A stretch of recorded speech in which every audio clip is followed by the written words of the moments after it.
नमस्कार दोस्तों, मैं एडवोकेट अनुराग कुमार अग्निहोत्री। आज का विषय समाज में सोशल मीडिया प्लेटफॉर्मों से जुड़ा हुआ है। सोशल मीडिया प्लेटफॉर्म जैसे Facebook, Twitter, WhatsApp, Instagram, email, इन सब चीज़ों में यदि कोई किसी व्यक्ति के खिलाफ अपमानजनक बातचीत कह देता है, गलत हवा अफवाहबाजी कर देता है, हवाबाजी कर देता है और गाली गलौज जैसे शब्द उसमें प्रयोग करता है, तो उनके खिलाफ क्या सज़ा का प्रावधान है, इस विषय में ये है। और बहुत से लोगों में शंका थी कि यदि कोई व्यक्ति किसी को अपमानजनक कोई बात फेसबुक या इंस्टाग्राम या सोशल मीडिया के प्लेटफॉर्म में कह देता है, तो उसे आईटी एक्ट के तहत सज़ा दी जा सकती है।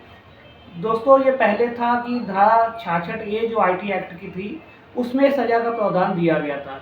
लेकिन 2015 में श्रेया सिंघल बनाम भारत संघ के वाद में, जो कि सुप्रीम कोर्ट में था, इस धारा को असंवैधानिक घोषित कर दिया गया है। इस धारा को असंवैधानिक घोषित करने का मुख्य कारण था कि ये धारा अस्पष्ट थी।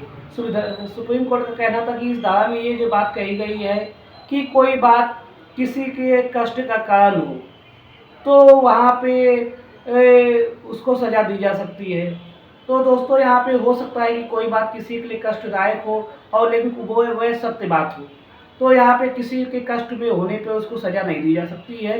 ये अस्पष्ट होने के लिए ये असंवैधानिक घोषित कर दी गई थी। मान लिया कि कोई व्यक्ति, जैसे किसी को सज़ा हो जाती है न्यायालय के माध्यम से और सज़ा की बात वह सोशल मीडिया प्लेटफॉर्म में बता देता है, तो यहाँ पर तो सज़ा हो गई है ना, ये बात सही है ना। तो यहाँ पे इसमें सज़ा दे देना कहीं ना कहीं गैर संवैधानिक बात है, इसलिए असंवैधानिक चीज़ों को यहाँ पे ख़त्म कर दिया गया है। अब बात आती है कि यदि कोई व्यक्ति किसी का अपमान कर देता है, किसी व्यक्ति के खिलाफ गलत हवाबाजी या अफवाहबाजी कर देता है, तो उसके लिए सज़ा का प्रावधान क्या है। तो इसके लिए पहले भी सज़ा का प्रावधान था, जो कि पुरानी धारा है भारतीय दंड संहिता की 499, 500। उसमें सज़ा का स्पष्ट रूप से प्रावधान दिया गया है कि कोई भी व्यक्ति यदि किसी व्यक्ति का अपमान करता है, उसके खिलाफ गलत हवाबाजी करता है, अफवाहबाजी करता है, तो उसको 2 साल तक की सज़ा हो सकती है। तो ये अगर प्लेटफॉर्म सोशल मीडिया प्लेटफॉर्म में भी यदि ऐसी चीज़ की जा सकती है, तो उसको पुरानी धारा के तहत 499 और 500 के तहत सज़ा दी जा सकती है। अब जब बीएनएस आ गया, तो यही सेम चीज़ इसमें धारा 356 में ये कर दी गई है कि कोई व्यक्ति यदि सोशल मीडिया प्लेटफॉर्म में किसी व्यक्ति का अपमान करता है, तो उसको वहाँ पर उसके खिलाफ मानहानि का दावा लाया जा सकता है। दोस्तों, एक तो ये हो गया। अब बात आती है कि इसमें 2 चीज़ें हैं। यदि कोई वहाँ पर अपमान करते हुए किसी व्यक्ति के खिलाफ माँ बहन की गाली दे देता है, कोई व्यक्ति किसी को भद्दी-भद्दी गाली दे देता है, उस स्थिति में क्या होगा? तो उस स्थिति में यहाँ पे धारा 67 जो है आईटी एक्ट की, उसमें सज़ा का प्रावधान दिया गया है। वैसे सज़ा का प्रावधान तो बीएनएस भारतीय न्याय संहिता में भी दिया गया है। धारा 352 में कहा गया है कि कोई भी व्यक्ति यदि किसी व्यक्ति के खिलाफ गाली गलौज करता है, माँ बहन की भद्दी गाली देता है, तो उसको सज़ा 3 साल तक की हो सकती है और जुर्माने से भी दंडित किया जा सकता है।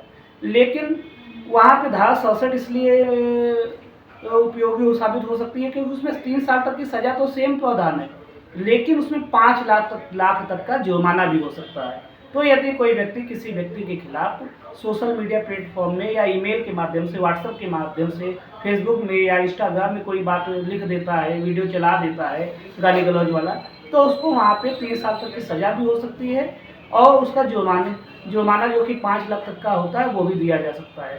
तो दोस्तों, मुझे पूरा यकीन है कि आज के माध्यम से आप 2 चीज़ों को समझ गए होंगे। एक तो ये है जो लोगों में गलतफ़हमी रहती है कि कोई व्यक्ति किसी व्यक्ति का अपमान कर दे, तो अपमान में भी आईटी एक्ट के तहत उसको सज़ा दी जा सकती है। लेकिन यदि ये अपमान गाली गलौज पे है, तो आईटी एक्ट इसके लिए प्रावधान करती है, लेकिन गाली गलौज नहीं की जाती है, तो प्रावधान इसमें नहीं है आईटी एक्ट के तहत। दोस्तों, मुझे यकीन है कि आज की वीडियो के माध्यम से आज आप यदि सोशल मीडिया प्लेटफॉर्म में अब कोई किसी व्यक्ति का अपमान कर देता है, तो कहाँ पे उसको सज़ा दिलाई जा सकती है, किन धाराओं के तहत सज़ा दिलाई जा सकती है, ये जान गए होंगे।